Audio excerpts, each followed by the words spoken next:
Will ने Raymond की घड़ी देखी। रेमंड के पास केवल 2 घंटे बचे थे। दरअसल टाइम कीपर्स को भी सैलरी के तौर पर हर रोज 1 दिन का ही समय मिलता था। उन्हें टाइम खत्म होने के बाद अपनी गाड़ी में लगे टाइम कैप्सूल से दोबारा समय लेना पड़ता था। लेकिन विल ने रेमंड की मदद करते हुए उसे 2 घंटे उधार दे दिए और उसकी कार लेकर ही सिल्विया के साथ फरार हो गया। रेमंड को गोली मारकर अब सिल्विया भी फंस चुकी थी।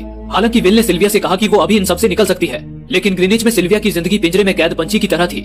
बिना किसी मकसद के वो बस जिए जा रही थी, पर यहाँ आकर उसे आजादी और रोमांच का एहसास हो रहा था, जो पहले कभी नहीं हुआ था। और अब हालात ने उसे एक नया मकसद भी सौंप दिया था।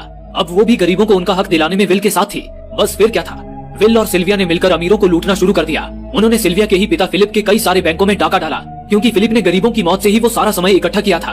बैंकों में समय एक टाइम कैप्सूल डिवाइस में स्टोर रहता था। विल और सिल्विया टाइम कैप्सूल से भरी बैंकों की तिजोरी खाली करने लगे और उन्हें गरीबों में बांटने लगे। इस तरह वे गरीबों के मसीहा बन चुके थे और टाइम कीपर्स के लिए सिरदर्द। रेमंड ने विल और सिल्विया के सिर पर 10 साल का इनाम रख दिया था और अब उस इनाम को पाने के लिए गैंगस्टर फोर्टिस अपनी गैंग के साथ चप्पे चप्पे पर उन दोनों की तलाश कर रहा था। लेकिन विल और सिल्विया हर रोज अपना ठिकाना बदलते रहते थे, जिससे वो किसी के हाथ नहीं आते थे।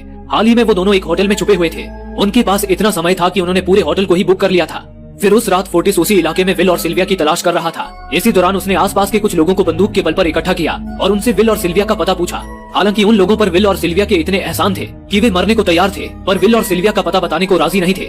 लेकिन तभी एक आदमी ने मौत के डर से फोर्टिस को उस होटल का पता बता दिया जहाँ विल और सिल्विया छुपे हुए थे। इसी दौरान उधर विल और सिल्विया होटल रूम में प्यार के फूल खिला रहे थे। तभी कमरे का दरवाजा तोड़कर फोर्टिस और उसके आदमी अंदर घुस आए और विल को धर दबोचा।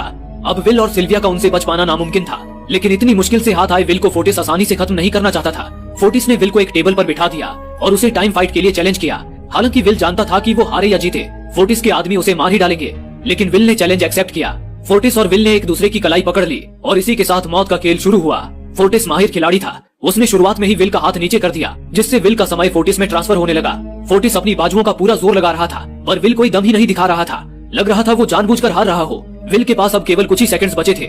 ये देख फोर्टिस को अपनी जीत का पूरा यकीन हो गया। ओवर कॉन्फिडेंस में उसने पकड़ ढीली कर दी। ये विल की ट्रिक थी। मौका पाकर विल ने फोर्टिस का हाथ नीचे कर दिया। अब विल के बाजू की ताकत के आगे फोर्टिस ढीला पड़ चुका था। वो बस हारने ही वाला था। ये देख फोर्टिस के आदमियों का ध्यान फोर्टिस की घड़ी पर अटक गया। इतने में ही मौका पाकर विल ने अपने जूते से गन निकाली और पलक झपकते ही फोर्टिस के सारे आदमियों को शूट कर दिया। इसी के साथ फोर्टिस का टाइम 0 हो गया और वो भी बेमौत मारा गया। विल और सिल्विया फौरन वहाँ से भाग निकले। इसी दौरान उन्होंने देखा कि अमीरों ने सारा खेल पलट दिया था। विल और सिल्विया ने गरीबों में जितना भी समय बांटा था, उन सब की वैल्यू अब कुछ भी नहीं रही थी, क्योंकि अमीरों ने महंगाई की दर को कई गुना बढ़ा दिया था। ये देख विल हारा हुआ महसूस करने लगा। उसने सिल्विया से कहा कि अब सब खत्म हो चुका है। अगर वे लोगों में 1000 साल भी बांट दें, तो अमीर लोग महंगाई को और ज्यादा बढ़ा देंगे, जिससे लोगों की हालत कभी नहीं सुधर पाएगी। इस पर सिल्विया ने कहा, तो फिर हमें लोगों की हालत सुधारने के लिए उन्हें कितने साल देने होंगे? इस पर विल ने कहा, लगभग 10 लाख साल। अगर हमारे पास लाखों साल हो, तभी हम महंगाई को मात दे सकते हैं। हालांकि ये नामुमकिन था, पर सिल्विया ने इसके लिए एक प्लान सोच रखा था। अगली ही सुबह जब